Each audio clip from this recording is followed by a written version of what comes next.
میرا نام احمر ہے۔ یہ واقعہ 2011 میں پیش آیا جب ہم سرجانی ٹاؤن میں ایک نئے گھر میں شفٹ ہوئے۔ سرجانی ٹاؤن کراچی کا ایک ایسا علاقہ ہے جو آئسولیٹڈ ہے، بہت ہی سناٹا اور بیابان علاقہ ہے۔ میں اپنے بھائی کو روزانہ اسکول چھوڑنے جاتا تھا اور اسکول گھر سے کافی دور تھا، اور میں جس روڈ سے آتا جاتا تھا وہ بھی بہت سناٹے والا تھا۔ ایک دن حسب معمول میں اپنے بھائی کو اسکول چھوڑ کر گھر آ گیا اور آ کر سو گیا۔ خلاف معمول بات یہ ہوئی کہ میرے سر میں درد رہنے لگا۔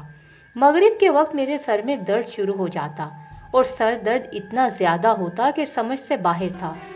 رفتہ رفتہ یہ معمول بن گیا کہ مغرب کی اذان ہوتی اور مجھے تکلیف شروع ہو جاتی اور رات 10 بجے تک رہتی۔ میں نے اسے معمولی سمجھا۔ میرے پیپرز بھی شروع ہونے والے تھے اور میں اپنی پڑھائی کے لیے بہت ہی فکر مند تھا۔ ایک دن بہت تعجب خیز بات پیش آئی۔ رات کو 2 بجے میں پڑھائی سے فارغ ہو کے سونے کے لیے لیٹا تو مجھے ڈر سا محسوس ہوا۔ مجھے ایسا محسوس ہوا جیسے باہر کوئی موجود ہے اور مجھے لینے آیا ہے۔ ابھی یہ سوچ میرے دماغ میں ہی تھی کہ گھر کا گیٹ بجنا شروع ہو گیا اور کسی عورت کے رونے کی آواز آنے لگی۔ اس صورتحال نے میرے حواس اڑا کے رکھ دیے۔ میں بہت پریشان ہو گیا۔ میں نے فوراً اپنی والدہ کو جگایا۔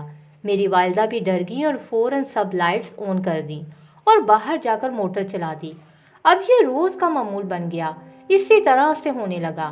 والدہ بہت پریشان رہنے لگیں۔ ایک بہت ہی عجیب یہ ہوا کہ رات کے وقت ایک کالی بلی میرے سرہانے آ کے بیٹھ جاتی اور رونے لگتی۔ میں اس کو بھگاتا پر وہ نہ بھاگتی۔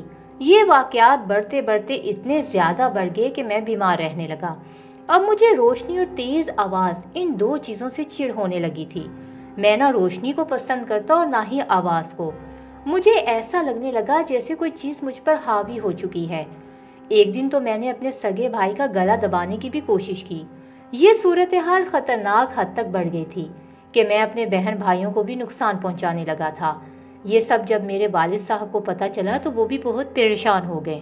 میرے والد کے ایک دوست تھے۔ ان سب واقعات کا میرے والد صاحب نے اپنے دوست سے ذکر کیا۔ وہ عامر تھے۔ وہ میرے والد صاحب کے ساتھ ہمارے گھر آئے اور مجھے چیک کیا کہ آخر میرے ساتھ یہ معاملات کیوں پیش آ رہے ہیں۔